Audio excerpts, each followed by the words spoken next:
that although I try not to be drawn in too early to all the frenzy of Christmas preparation, you know, how the stores have put out things, you know, in late September, October sometime.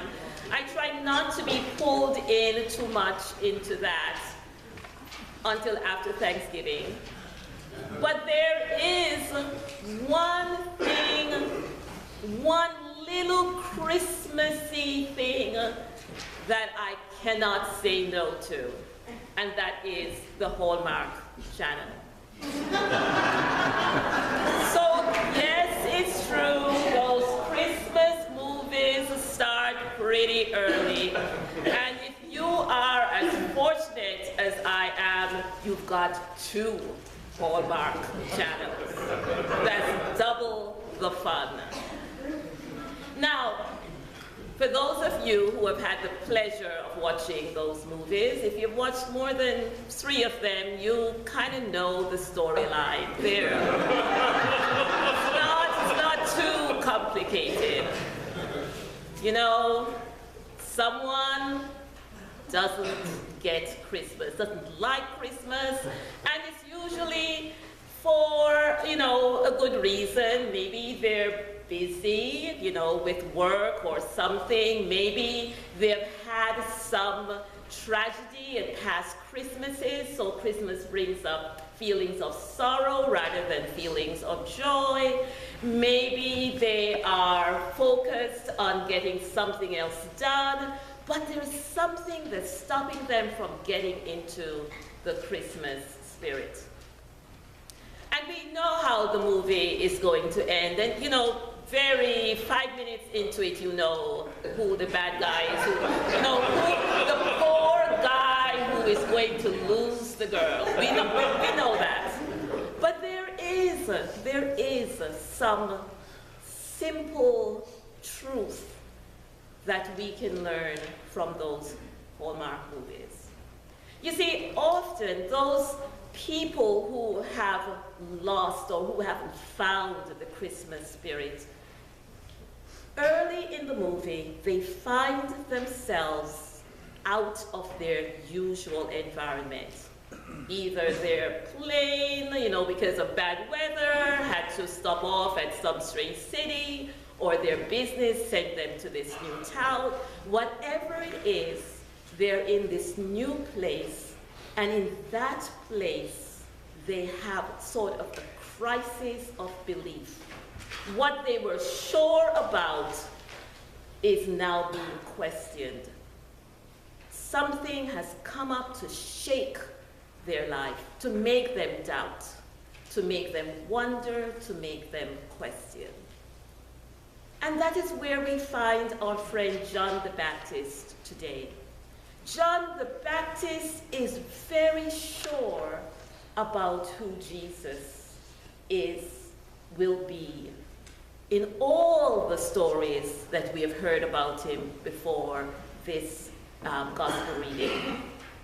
From a babe in the womb, he leapt for joy in the presence of Mary, who carried the newly conceived Jesus.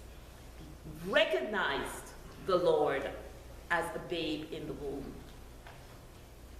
He would know, probably from the stories of his father Zechariah, that he was the forerunner of the Savior, the Messiah, the promised one.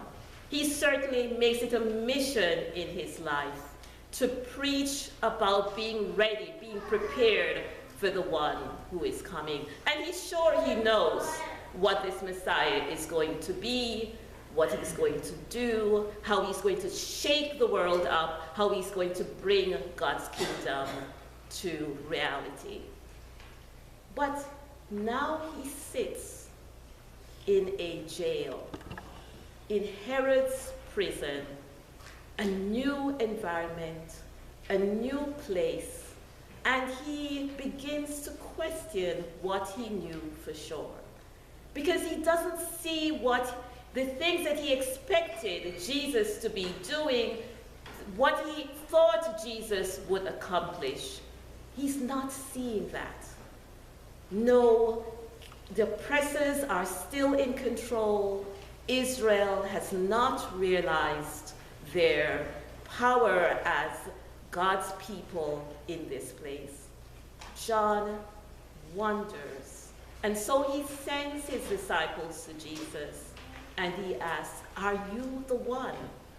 Or are we to wait for another? A moment of crisis of faith. And we know, I believe, what that's like. There are days we are so sure we know Jesus. We're so sure about what Jesus is doing. And there are days when we question what's happening. When we look around the world at what's happening, when tragedy strikes us in our families, we wonder, what is Jesus doing? Where is this promise of the one who is coming to make us free, to establish justice, to make the world right? But Jesus sends word to John the Baptist, and we should hear what Jesus says for us in our own time. He says, look at what I'm doing. See how I'm reaching out to people one by one. I have made the blind see. I have made the lame walk. I've cleansed the lepers. I have raised the dead. I have given good news to the poor. Think of the times in our lives when we have been drowning in darkness and someone has given us hope. The blind see. Think of times in our lives when we feel we can't make another step. It is too hard, it's too fearful, life is so difficult. And somehow, some way, we are able to do more, to take on another day. He makes the lame walk. Think of times when you feel rejected, outsiders, not welcome, and someone invites you in. Someone makes you feel whole again.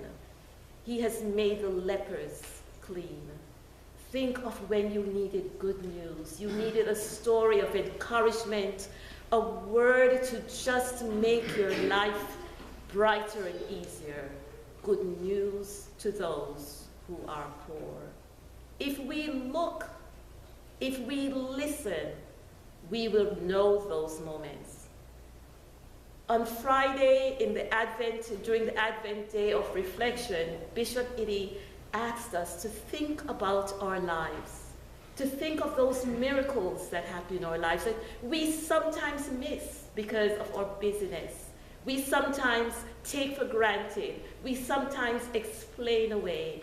But there are moments of healing and restoration because that is the sign of Jesus here, of kingdom come. And you know, there is something else about the Hallmark movies that we can bet on. And that is the joy of Christmas is found when that person who never experienced it before, who had lost it along the way, becomes part of the community doing some work.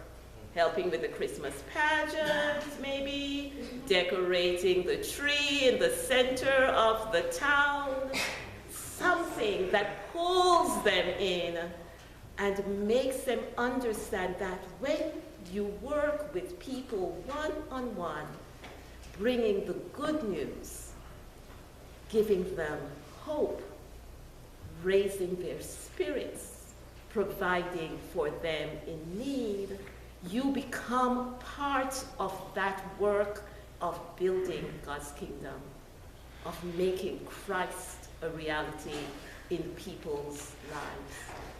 And so this Advent, as we take the time, the gift of time, to think about how God is present and working in us and around us and through us, let us think of all the gifts we have been given, the ways in which we can bring what we know and what we can do and how we can help, the talents, and put them into work in our community so that we too can be part of that sign that indeed restoration and healing is taking place.